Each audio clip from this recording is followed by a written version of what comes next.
Calvinism, why not just be a Pelagianism? Excuse me, why not just be a Pelagian? I had to turn my phone down. Isn't it weird, though? It's like the time that Pelagius was acquitted of heresy because he denounced Celestius, and then kept right on teaching what he taught Celestius. It just seems a little fishy to me. Now, if you believe that Pelagianism is sound doctrine, just say that.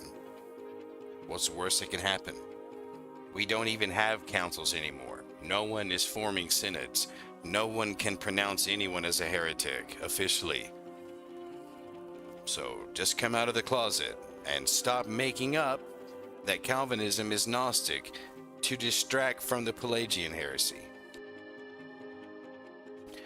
Soon I'll be starting a new production that explains everything about Gnosticism and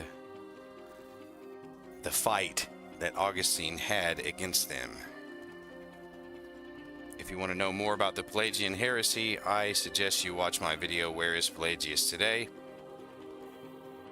Before we get into the topic today, on Soteriology 101's community post, hear this word from our sponsor.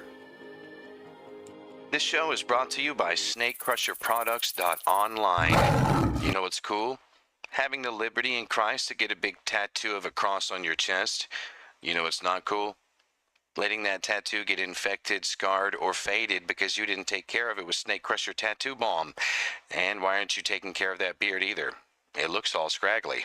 And you're sitting there wondering why your wife doesn't want to hold your hand in the bedroom anymore. Well, get some of this beard oil then. And while you're at it, get her some beef stroganoff. I mean, beef tallow body butter. I don't know what you're supposed to use that for, but she will. And it's all natural. What's it got in it? None of your beeswax. Are you lacking vitamin E? Spray yourself right in the face with this bad boy and absorb it through your skin like a man.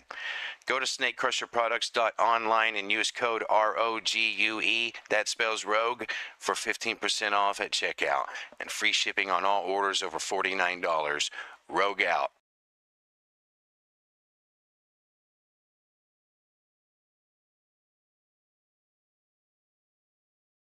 Sorry, I was muted. In today's news, Leighton Flowers of Soteriology 101 has made a post today where he attempts to illustrate how stupid Calvinists are. At least that's what he's trying to do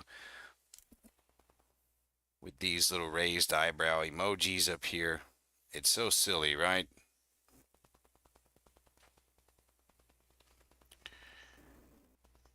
So let's talk about why he's actually very ironically embarrassing himself in front of thousands of people here, because this man used to be a Calvinist preacher. He even debated on the side of God's sovereignty over both salvation and all of history. And yet, he's pretending here to not know how these things are different. Okay, maybe he's not pretending. Maybe he's not lying now. Maybe he was lying while debating on the side of God's sovereignty, and in reality, he never believed or understood a word of what he was saying, just repeating after what other people said. Right? Never coming to an understanding, always learning, never understanding, even to this very day. Which is it? Do we really not know how these things are different?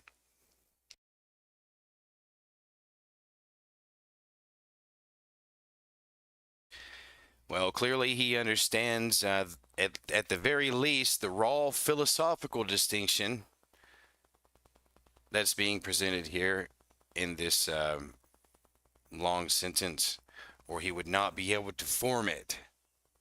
All right, so at the very least, he understands that there is some category of philosophical distinction.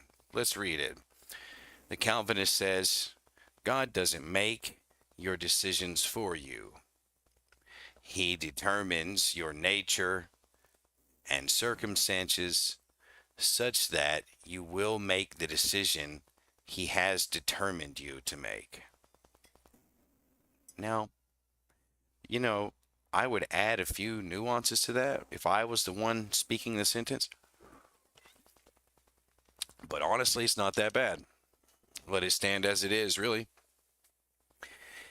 And his response to this hypothetical sentence that he's created here, which isn't that bad, is, and that's different how? Even though he's the one who created the sentence, which clearly shows a difference, right?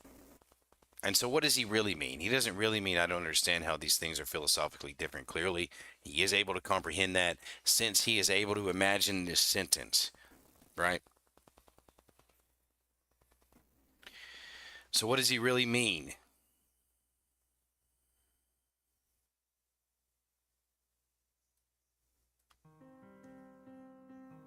Well,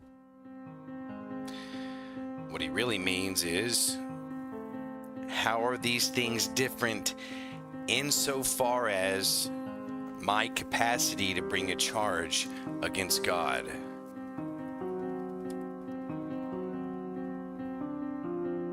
How are these things different in such a way that I'm not able to ask, why does he still find fault for who has resisted his will? But here's the difference, okay?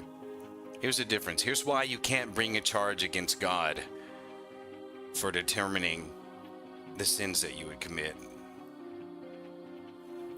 If God made your sinful decisions for you and then caused you to act them out, he would be the organic cause of your sin, not you.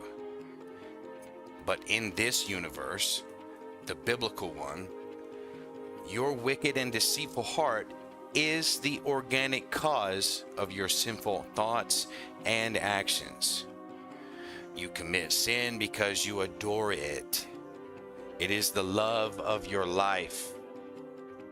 Your every thought is only continuously evil. And so on Judgment Day, when you think it is your law that God must follow, your excuse is going to be that the only reason you committed these sins was because of his decree. But your conscience is going to bear witness against you. And God was always present, whose eyes pierced into your soul and recalls with perfect remembrance that you were in love with your sin for every moment of your entire life.